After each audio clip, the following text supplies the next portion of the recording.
जय श्री कृष्णा। हर हर महादेव। आज मैं श्रीमद् भगवत गीता का 12वां अध्याय पढ़ने जा रही हूँ, तो ध्यान से सुनिएगा आप। अर्जुन बोले, जो अनन्य प्रेमी भक्तजन पूर्वोक्त प्रकार से निरंतर आपके भजन ध्यान में लगे रहकर आप सगुण परमेश्वर और दूसरे जो केवल अविनाशी सच्चिदानंद घन निराहार ब्रह्म को ही अति श्रेष्ठ भाव से भजते हैं, उन दोनों प्रकार के उपासकों में अति उत्तम योगवेता कौन है। श्री भगवान बोले, मुझ में मन को एकाग्र करके निरंतर मेरे भजन ध्यान में लगे हुए जो भक्तजन अतिशय श्रेष्ठ श्रद्धा से युक्त होकर मुझ सगुण रूप परमेश्वर को भजते हैं, वे मुझको योगियों में अति उत्तम योगी मान्य हैं। परंतु जो पुरुष इंद्रियों के समुदाय को भली प्रकार वश में करके मन बुद्धि से परे सर्वव्यापी अखतनीय स्वरूप और सदा एक रस रहने वाले नित्य अचल निराकार अविनाशी सच्चिदानंद घन ब्रह्म को निरंतर एक ही भाव से ध्यान करते हुए भजते हैं, वे संपूर्ण भूतों के हित में रत और सब में समान भाव वाले योगी मुझको ही प्राप्त होते हैं। उन सच्चिदानंद घन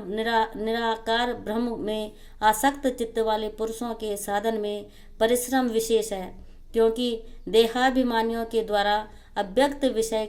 गति दुख पूर्वक प्राप्त की जा सकती है।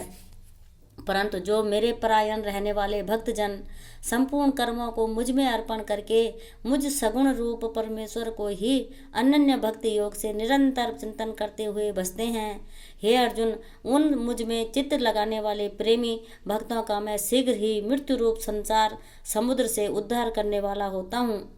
मुझ में मन को लगा और मुझ में ही बुद्धि को लगा, इसके उपरांत तू मुझ में ही निवास कर,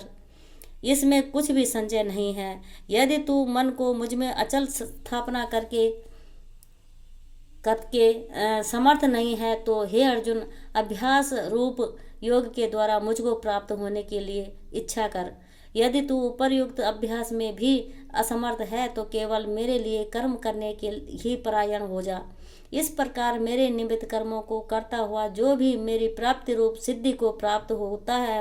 होगा। यदि मेरी प्राप्ति रूप योग के आश्रित होकर उपरयुक्त साधन को मन में तो समर्थ है, तो मन बुद्धि आदि पर विजय प्राप्त करने वाला होकर सब कर्मों के फल का त्याग कर। मर्म को न जानकर किए हुए अभ्यास से ज्ञान श्रेष्ठ है। ज्ञान से मुझ परमेश्वर के स्वरूप का ध्यान श्रेष्ठ है, और ध्यान से भी सब कर्मों के फल का त्याग श्रेष्ठ है, क्योंकि त्याग से तत्काल ही परम शांति होती है। जब पुरुष सब भूतों में द्वेष भाव से रहित, स्वार्थ रहित, सबका प्रेमी और हेतु रहित दयालु है, तथा ममता में रहित, अहंकार से रहित, सुख दुखों की प्राप्ति में सम और क्षमावान है, अर्थात अपराध करने वालों को भी अभय देने वाला है, तथा जो योगी निरंतर संतुष्ट है, मन इंद्रियों सहित शरीर को वश में किए हुए है और मुझ में दृढ़ निश्चय वाला है, वह मुझ में अर्पण किए हुए मन बुद्धि वाला मेरा भक्त मुझको प्रिय है, जिससे कोई भी जीव उद्वेग को प्राप्त नहीं होता और जो स्वयं भी किसी जीव से उद्वेग को प्राप्त नहीं होता,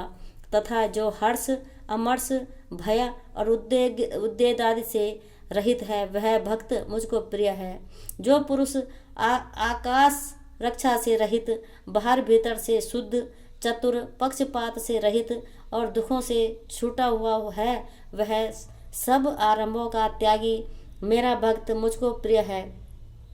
जो न कभी हर्षित होता है, न द्वेष करता है, न शोक करता है, न कामना करता है, तथा जो भी शुभ और अशुभ कर्मों का त्यागी है, वह भक्ति युक्त पुरुष मुझको प्रिय है। जो शत्रु मित्र में और मान अपमान में सम है, तथा सर्दी गर्मी और शुद्ध दुखादि द्वंद्वों में सम है और आसक्ति से रहित है, जो निंदा स्तुति को समान समझने वाला, मननशील और जिस किसी प्रकार से भी शरीर का निर्वाह होने में सदा ही संतुष्ट है और रहने के स्थान में ममता और आसक्ति से रहित है, वह स्थिर बुद्धि भक्तिमान पुरुष मुझको प्रिय है। परंतु जो श्रद्धा युक्त पुरुष मेरे परायण होकर इस ऊपर कहे हुए धर्ममय अमृत को निष्काम प्रेम भाव से सेवन करते हैं, वे भक्त मुझको अति प्रिय हैं। जय श्री कृष्णा।